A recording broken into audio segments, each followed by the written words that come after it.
Ma'asyiral muslimin yang dimuliakan Allah Subhanahu wa taala. Kita tahu bahwa salat yang paling berat dilakukan orang-orang munafik adalah salat fajar.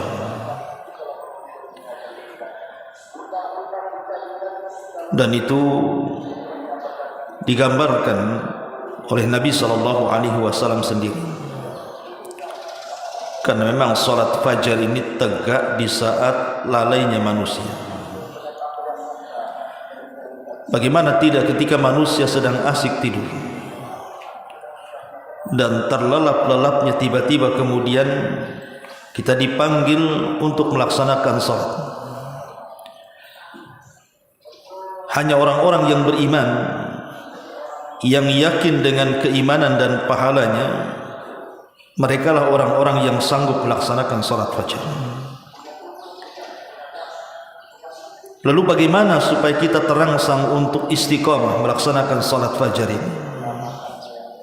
Inilah ada hal-hal yang perlu kita ketahui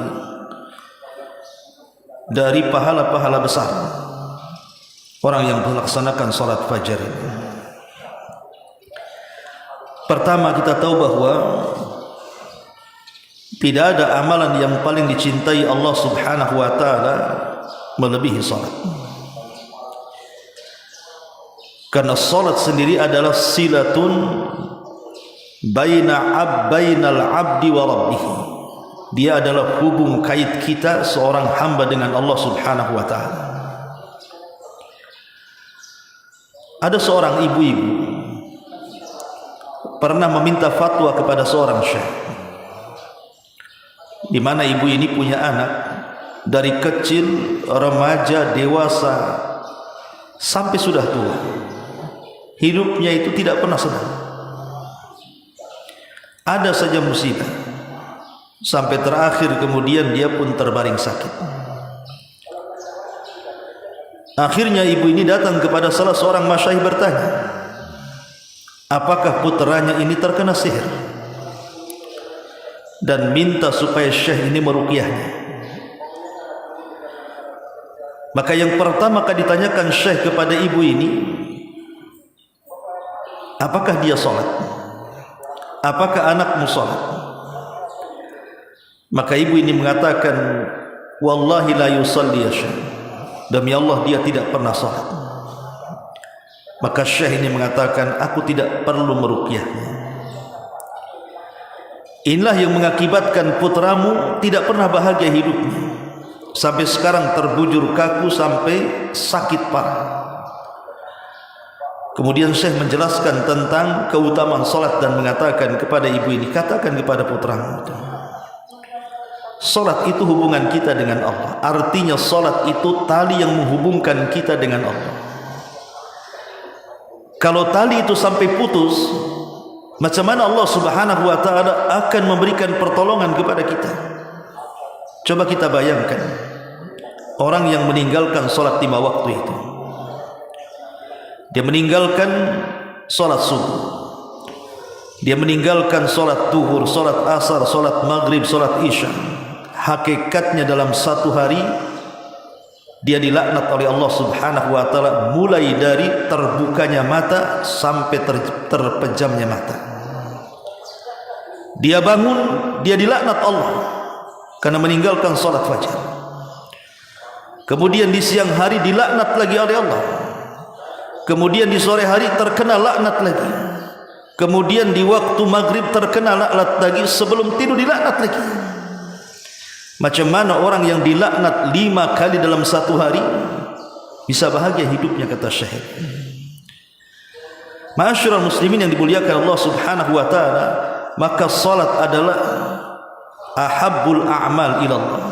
Amalan yang paling dicintai Allah Subhanahu wa taala, terutama salat fajar.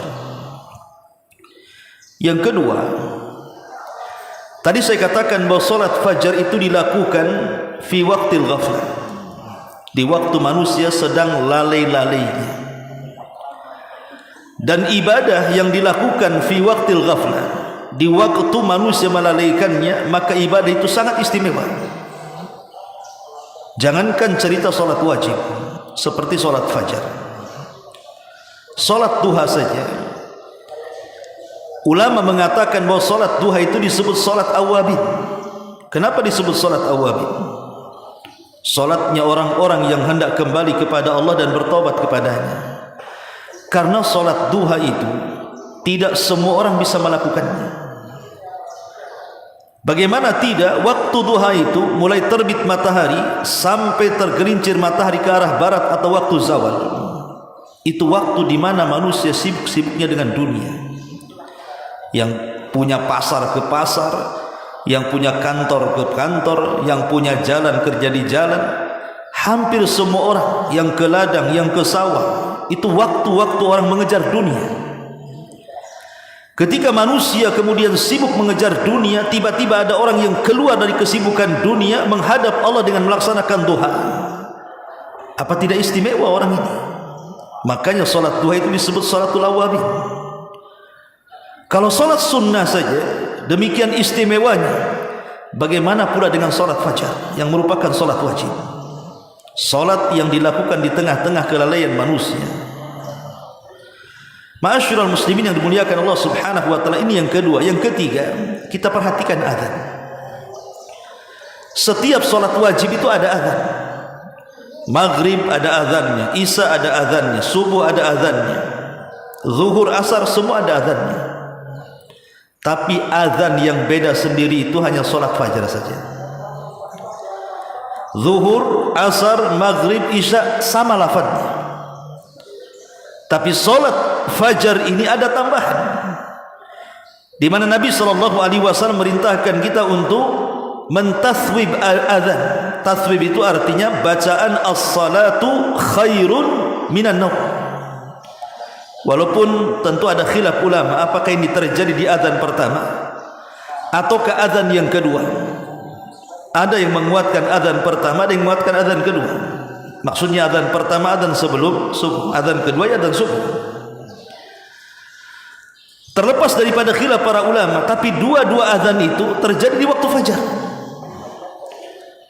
Dan di situ ada tambahan as-salatu khairum minan naum, bahwa salat itu lebih baik dibandingkan tidur.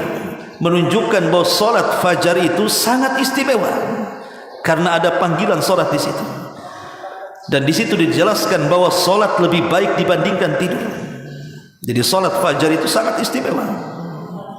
Ini yang ketiga. Yang keempat, Nabi SAW sampai bersabda dalam sebuah hadis yang dikeluarkan Imam Abi Dawud. Kata Nabi SAW, "Basyiril masya'ina fil dhulami ilal masajid bin nuri tammi yaumal qiyamah." Apa kata Nabi SAW? Kasih tahu orang-orang yang beriman dengan kabar gembira itu. Apa kabar gembiranya? Bagi orang-orang yang berjalan kaki dari rumahnya di waktu gelap menuju masjid-masjid. Apa kabar gembiranya? Bin nuri tam yaumal qiyamah, dengan cahaya yang sangat sempurna. Kapan itu? Kelak pada hari kiamat. Al jaza min jinsil amal. Balasan itu disesuaikan dengan amalan. Ketika kita berjalan gelap-gelap di dunia dalam rangka melaksanakan salat fajar ke masjid, maka sebagai imbalannya kelak pada hari kiamat kita diberikan cahaya sempurna di hari yang tidak ada naungan kecuali naungan Allah Subhanahu wa taala. Anda bisa bayangkan di padang mahsyar itu, ketika Allah Subhanahu wa taala menggelapkan padang mahsyar itu, kemudian panas yang luar biasa, kita harus berdiri di situ khamsina alfasan, 50.000 tahun. Tiba-tiba datang orang-orang yang membuat cahaya secara sempurna. Siapa mereka? Orang-orang yang berjalan kaki dari rumahnya menuju masjid untuk melaksanakan fajar. Hadis ini saja sebenarnya kalau kita renungkan sudah cukup keistimewaan fajar itu. Ma'asyiral muslimin yang dimuliakan Allah Subhanahu wa taala, ini yang keempat. Yang kelima, setiap manusia diuji oleh Allah Subhanahu wa taala dengan berbagai macam ujian, dan itu sebuah kepastian. Saya, Anda, siapapun pasti akan diuji oleh Allah Subhanahu wa taala dengan cara apa? Ditimpakan berbagai macam masalah. entah masalah kesehatan, entah masalah keluarga, entah masalah ekonomi, sebutkan masalahnya. Lah kita sebagai tabiat manusia tentu masalah-masalah itu segera dituntaskan. Inna ma'al usri yusra. Maunya kita dalam setiap kesulitan itu datang kemudahan. Lah salat fajar itu adalah salah satu salat yang menghilangkan seluruh keperitan hidup manusia. Perhatikan sebuah hadis yang dikeluarkan Imam Bukhari Muslim. Dari hadis Abi Hurairah radhiyallahu an, Nabi sallallahu alaihi wasallam bersabda, "Yaqidu syaitan ala qafiyati ra'si ahadikum idza huwa nam thalatha uqadin." Syaitan itu akan mengikat pada setiap tengkuk kepala seorang kalian manakala ia tertidur dengan 3 ikatan. Dari sini kita tahu bahwa teori Islam dengan teori Barat soal otak itu berbeda. Kalau teori Barat, otak itu terbagi menjadi 2, ada otak kiri dan kanan. Itu menurut teori Barat. Tapi teori sunnah Nabi SAW justru otak itu terbagi 2 juga, tapi ada otak belakang, otak depan. Otak depan itu disebut ubun-ubun, nasiyah namanya. Lah otak belakang itu disebut qafiyah, tengkuk bahasa kitanya.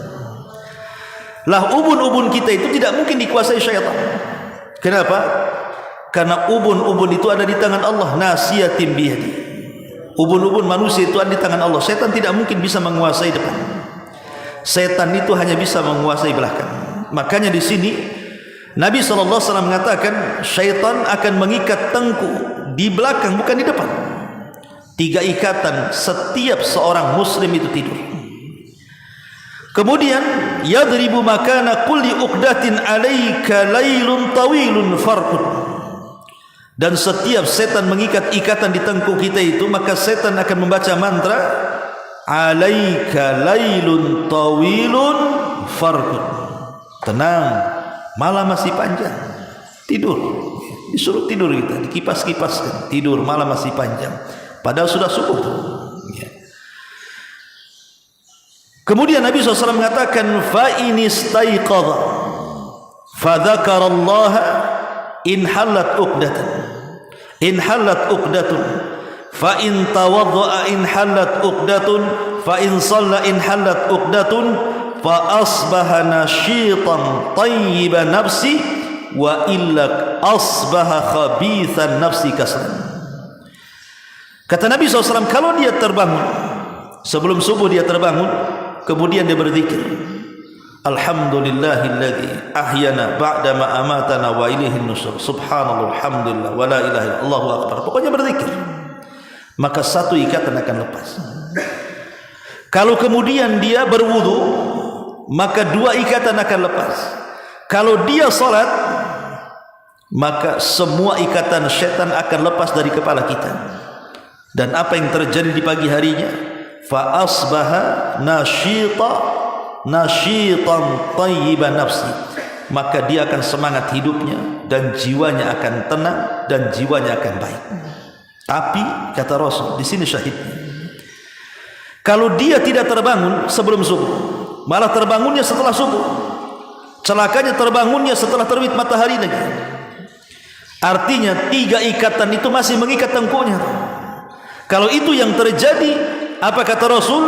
Wa illa asbaha khabithan nafsi kaslan, maka jiwanya akan buruk dan dia akan menjadi pemalas. Sebagian syurah hadis mengatakan makna asbaha khabithan nafsi, di mana akan didatangkan banyak masalah yang terkadang masalah itu tidak tahu dari mana ujung pangkalnya. Dia tidak tahu bagaimana cara menyelesaikannya. Kenapa? Karena jiwanya buruk. Pemalas, tidak tahu bagaimana cara menyelesaikannya. Makanya solat fajar itu adalah solat yang bisa menyelesaikan berbagai macam masalah sebenarnya. Jadi kalau orang tahu keistimewaan solat fajar itu, tidak mungkin orang meninggalkan solat fajar. Ini yang kelima. Yang keenam, Ma'asyiral muslimin yang dimuliakan Allah Subhanahu wa taala, orang yang salat fajar, khususnya orang yang salat fajar berjamaah ke masjid salat subuh itu. Ada sebuah hadis Nabi sallallahu alaihi wasallam mengatakan, "Man shalla subha fi jama'atin fahuwa fi dhimmatillah." Barang siapa yang salat subuh dan ia lakukan secara berjamaah bagi laki-laki, tentu bagi perempuan di rumah. Tapi kalaupun dia mau ke masjid tidak ada masalah. Karena kalau kita melihat seluruh riwayat, wanita-wanita yang datang ke masjid salat bersama Rasul itu hanya ada di salat subuh. Anda tidak akan mendapatkan riwayat satupun wanita-wanita di zaman Rasul salat berjamaah ke masjid zuhur, asar, maghrib, isya, tidak. Yang ada riwayatnya itu salat subuh. Bukan berarti kemudian hanya subuh saja yang boleh ke masjid. Tidak ada masalah wanita ke masjid zuhur, asar, maghrib, tidak ada masalah. Karena Rasul mengatakan la tamnau ima Allah masajid Allah. Jangan kau larang wanita-wanita kalau datang ke masjid. Cuman maksud saya ini di sini adalah riwayat yang ada wanita-wanita ke masjid itu adalah salat subuh di waktu walas. Artinya bahwa sampai para wanita-wanita itu datang ke masjid untuk salat berjamaah bersama Rasul di waktu fajar itu. Kenapa? Coba apa rahasianya? Karena di sini Rasul mengatakan fahuwa fi dhimmatillah. Karena orang yang salat subuh berjamaah dia berada dalam penjagaan Allah Azza wa Jalla. Satu hari itu hidupnya akan dijaga. Tidak akan mampu tukang sihir menyihirnya, tidak akan mampu pendengki menghasadinya, tidak akan mampu orang-orang yang hendak menyakitinya. Karena dia dijaga oleh Allah Subhanahu wa taala. Subhanallah. Orang-orang yang salat subuh itu mendapatkan penjagaan mutlak oleh Allah Subhanahu wa taala. Dan ini keistimewaan yang luar biasa yang tidak dimiliki kecuali orang-orang yang salat subuh berjamaah. Mereka mendapatkan karunia penjagaan Allah Subhanahu wa taala fi dhimmatillah. Bahkan lebih daripada itu, orang yang salat subuh berjamaah ikhwan, itu seolah-olah dia salat semalam suntuk. Siapa yang sanggup salat satu malam suntuk? Tidak ada yang sanggup. Salat tarawih saja hanya paling lama 1 jam atau 2 jam setengah atau 3 jam, mungkin sudah teler orang.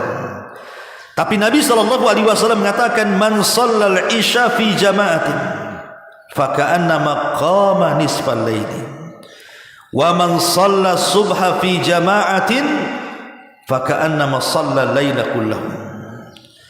Kata Nabi SAW, siapa yang salat isya berjamaah seolah-olah dia menghidupkan separuh malam. Tapi kalau dia salat subuh berjamaah seolah-olah dia menghidupkan seluruh malam. Luar biasa ikhwatul fiddin yang dimuliakan Allah Subhanahu wa taala. Bahkan lebih daripada itu, orang yang datang salat subuh, maka para malaikat akan diutus Allah dan mencatat kebaikan kita. Jadi kalau kita datang seperti sekarang di salat subuh ini, ada malaikat utusan Allah yang mencatat nama-nama kita ketika salat subuh itu, dan itu tidak ada di salat lainnya. Hanya ada di 2 salat. Pertama salat asar, yang kedua salat fajar, itu saja. Dan itu berdasarkan hadis Nabi SAW, yata'aqabuna fikumul malaikah malaikatul laili wa malaikatul nahar. Allah Subhanahu wa taala menugaskan ada malaikat-malaikat itu yang mencatat kebaikan.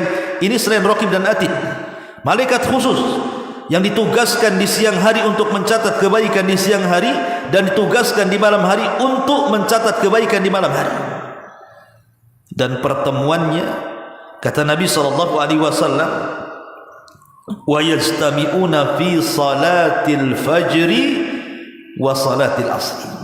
Pertemuan 2 malaikat ini di waktu salat fajar dan di waktu salat asar. Jadi ketika kita ini salat subuh, malaikat yang mencatat kebaikan kita di malam hari ini, umpamanya malam ini kita apa? Tarawih. Maka malaikat mencatat kita tarawih. Kita baca Quran, maka malaikat mencatat kita baca Quran. Kita berzikir, malaikat akan mencatat kita berzikir sampai di waktu fajar. Malaikat mencatat kita sedang salat berjamaah di waktu fajar. Kemudian malaikat akan naik dan melaporkan kepada Allah. Ketika malaikat ini kemudian sampai di hadapan Allah, apa kata Allah? Ma taraktum ibadi. Sedang apa kalian tinggalkan hamba-hambaku? Maka malaikat-malaikat ini mengatakan, atainahum wa hum yusallun wa taraknahum wa hum yusallun. Kami datang mereka sedang salat ya Rabb, dan kami tinggalkan pun mereka sedang salat. Artinya kami datang mereka sedang salat asar, kami tinggalkan mereka sedang salat fajar. Itu malaikat malam hari. Malaikat siang hari mengatakan, kami datang mereka sedang salat fajar dan kami tinggalkan mereka sedang salat asar. Wajar kalau seandainya dua salat ini menjadi penjamin surga. Apa kata Rasul? Man hafadha ala baradaini dakhalal jannah. Barang siapa yang menjaga dua salat burud. Burud itu dingin, ya, karena subuh dingin, dan waktu asar juga sudah dingin karena matahari sudah mulai tenggelam. Barang siapa yang menjaga dua salat dingin ini, kata Rasul, maka dijamin masuk surga. Makanya kemudian ada sebagian para ulama ketika mentafsirkan ayat hafidhu ala salawati was salatil wusta wa qumu lillahi qanitin fa in khiftum farijalan aw rukbanan fa idza amintum fadhkurullaha kama 'allamakum ma lam takunu ta'lamun. Salat wusta dalam ayat ini ada yang mengatakan salat fajar, ada yang mengatakan salat asar. Bagi yang mengatakan salat asar itu berdasarkan nas. Ketika Nabi SAW menjaga parit Khandaq dalam perang Ahzab, Rasul terpaksa sholat asar di waktu maghrib, karena kalau sampai ditinggalkan parit musuh masuk. Sehingga Rasul sibuk menjaga parit, tak terasa asar habis waktunya, masuk pula di waktu maghrib. Rasul sholat asar di waktu maghrib. Marah Nabi dan mengatakan, semoga Allah mala Allahu kuburahum wa buyutahumun nar.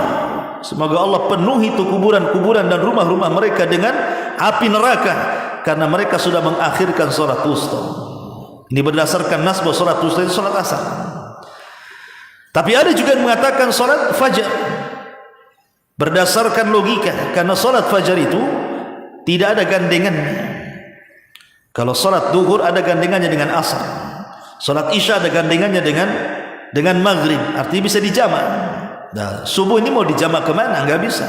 Narik isya enggak bisa, narik duhur juga enggak bisa, maka dia tengah-tengah.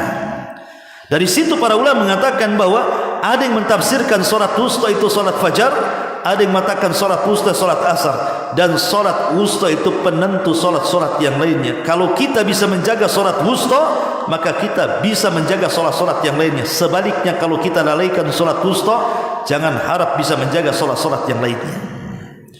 Ma'asyiral muslimin yang dimuliakan Allah Subhanahu wa taala. Bahkan lebih daripada itu, kita tahu bahwa salat fajar ini istimewa. Kenapa?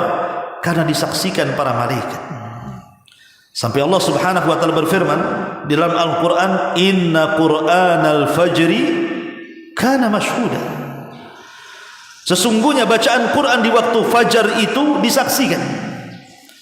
Kenapa di sini ada kalimat Inna Qur'anal fajri? Bukankah setiap salat kita baca Quran? Karena satu-satunya solat yang Rasul memanjangkan bacaannya itu adalah solat fajar.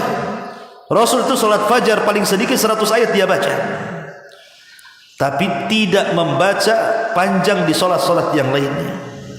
Di sunnah memanjangkan bacaan Al-Quran di waktu fajar. Kenapa? Karena malaikat menyaksikannya. Makanya kemudian Allah mengatakan Inna Qur'anal fajri kana masyhuda. Disaksikan, kita sedang disaksikan para malaikat. Dan kalau sudah malaikat menyaksikan kita, ikhwatu fiddin, itu pertanda kebaikan, karena malaikat turun itu membawa rahmat. Ma'asyiral muslimin yang dimuliakan Allah Subhanahu wa taala. Bahkan orang-orang yang menjaga salat fajar tidak akan disentuh api neraka. Luar biasa coba. Apa kata Rasul? Lan yali jannar man shalla qabla tulu'i syamsi wa qabla ghurubiha. Tidak akan disentuh api neraka, kata Rasul, orang yang salat sebelum terbit matahari, artinya salat fajar, dan sebelum terbenam matahari, artinya salat asar. Lihat jaminannya. Tadi di hadis yang pertama, man hafadha ala baradaini dakhalal jannah. Di hadis yang kedua, lan yali jinnah. Pertama ada jaminan masuk surga, kedua pula ada jaminan tidak akan disentuh api neraka. Kesempurnaan apa lagi, ikhwatu fiddin? Bukankah seorang mukmin tidak akan kenyang beramal saleh sampai kedua kakinya betul-betul menginjak surga? Sampai Abu Bakar Siddiq radhiyallahu mengatakan, kalau kaki kananku di sorga, kaki kiriku belum masuk, aku belum merasa aman, katanya. Sampai dua-duanya masuk. Dan orang yang menjaga salat fajar, Nabi SAW menjamin dua perkara, masuk sorga dan tidak disentuh api neraka. Jangankan itu, 2 rakaat fajar saja, jangan salat fajarnya, 2 rakaat fajarnya, Nabi SAW sampai mengatakan, rakaatai al-fajri khairun minad dunya wa ma fiha. 2 rakaat fajar itu lebih baik dibandingkan dunia dan isinya. Ini solat sunnah. Bagaimana solat wajibnya? Kalau solat sunnahnya saja lebih baik daripada dunia dan isinya, tentu solat wajibnya jauh lebih besar dibandingkan pahala solat sunnah. Apa maknanya lebih baik dibandingkan dunia dan isinya itu? Ya, karena tadi ada jaminan sorga, dan sorga itu tidak bisa dibandingkan dengan dunia. Dunia ini fana, akan hilang, tapi sorga itu kekekalan yang abadi. Tidak mungkin orang masuk sorga keluar lagi, dan akan dikekalkan selamanya. Ma'asyiral muslimin yang dimuliakan Allah Subhanahu wa taala, sebagai penutup, Anas bin Malik radhiyallahu anhu, seorang sahabat yang membantu Nabi SAW selama 10 tahun sampai wafatnya Nabi, bercerita apabila dikisahkan kepada Anas ibn Malik radhiyallahu an tentang kisah perang Tustar. Tustar itu sebuah kota di bawah kekuasaan Persia. Ada namanya kota Tustar di bawah kekuasaan Persia. Di zaman Amirul Mukminin Umar bin Khattab radhiyallahu an ketika menginvasi sana, membuka Quds, ya, maka disebut perangnya perang Quds. Maka banyak para sahabat itu yang terlibat dalam jihad di zaman Umar bin Khattab itu untuk memerdekakan Palestina dan sekitarnya dan menghancurkan sehancur-hancurnya Persia. Lah ketika ada satu kota namanya Tustar, Anas bin Malik radhiyallahu anhu dan beberapa para sahabat berusaha menumbangkan kota itu. Tapi kota itu tidak tumbang-tumbang, karena kebiasaan Persia meniru orang-orang Barat ketika itu suka membuat benteng, susah untuk merobohkan benteng itu. Kalau sekarang senang saja dengan peralatan yang canggih, tinggal dibom saja. Zaman dulu perang pakai panah, gimana merobohkan benteng? Paling pakai manjanik saja kan begitu. Manjanik itu ketepel besar, atau mungkin pakai kayu dibopong banyak orang untuk merobohkan benteng. Dan risikonya besar merobohkan benteng itu, pasti akan terkena panah, akan dihujani panah mungkin musuh-musuhnya. Akhirnya kemudian mereka pun tidak sanggup merobohkan benteng sampai waktunya setahun lebih. Bayangkan pengepungan yang sangat lama, ya, bisa saja mengalami kekalahan, karena orang ngepung itu perlu modal, perlu makan, perlu ini, perlu itu, bisa saja kalah kan itu. Tetapi Allah Subhanahu wa taala sudah takdirkan di perang Tustar ini memang kaum muslimin harus menang. Subhanallah, tepat di waktu fajar benteng itu roboh. Akhirnya kaum muslimin pun menyerbu ke dalam kota Tustar itu. Dalam waktu sesingkat-singkatnya, hanya beberapa jam, kota Tustar takluk di tangan kaum muslimin. Bayangkan pengepungannya setahun lebih, penaklukannya hanya beberapa jam saja. Tetapi bukan itu masalahnya.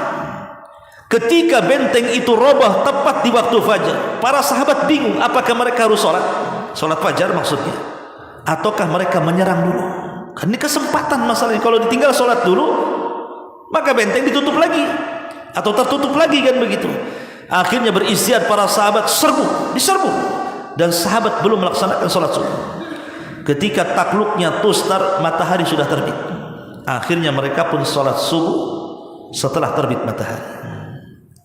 Secara fikih tidak ada masalah, karena Nabi SAW di perang Khandaq pun pernah mengakhirkan sholat asar di waktu maghrib. Sementara para sahabat ini mengakhirkan waktu subuh setelah terbit matahari, karena sama-sama perang kan gitu konteksnya. Secara fikih tidak ada masalah.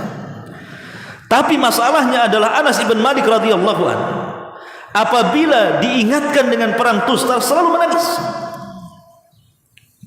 Bukan karena Anas ibn Malik tidak bahagia dengan kemenangan itu, sangat bahagia. Siapa yang tidak bahagia dengan kemenangan? Tapi Anas ibn Malik menangis seumur hidup karena dia tidak pernah melaksanakan subuh kecuali tepat waktu, kecuali di perang Tustar. Makanya dia teringat itu. Itulah para sahabat. Bagaimana luar biasanya mereka terhadap salat gitu ya, sampai teringat dan menyesal. Bahkan Abdullah ibn Umar radhiyallahu anhu itu kalau sampai telat jamaah untuk menebus kesalahan dia memerdekakan budak. Itu para sahabat kan gitu. Kalau kita mana ada biasa aja kan gitu. Kayak sop zaman dulu, sop itu sampai diundi. Bahasanya, sini saya kasih 100 juta asal saya di sop pertama, itu zaman dulu. Kalau sekarang ya cari tiang rata-rata, paling belakang kan gitu. Nggak peduli mau lambat mau cepat, nggak ada urusan kan gitu. Karena orang sekarang ini tidak peduli pahala, itu masalahnya. Kalau orang dulu peduli pahala. Dan mereka memang mengejar pahala. Kalau sekarang kan mengejar rakaat ya kan. Salat tarawih aja dikejar rakaatnya. Siapa yang paling cepat dia dapat kan gitu ya. Kalau ada yang lambat-lambat saja malas tuh salat tarawih. Kenapa? Karena yang dikejar rakaatnya bukan pahalanya. Orang kalau mengejar pahala mau lambat mau cepat pun bagi dia sama saja. Tapi kalau mengejar rakaat kan bukan yang dikejar pasti yang paling cepat kan itu. Makin cepat makin baik kan itu. Inilah yang kemudian kemunduran kaum muslimin sudah tidak menghargai pahala yang dijanjikan Allah Subhanahu wa taala kepada kita. Subhanaka wa bihamdika asyhadu an la ilaha illa anta astaghfiruka wa atubu ilaik. Allahu taala alam. Assalamualaikum warahmatullahi wabarakatuh.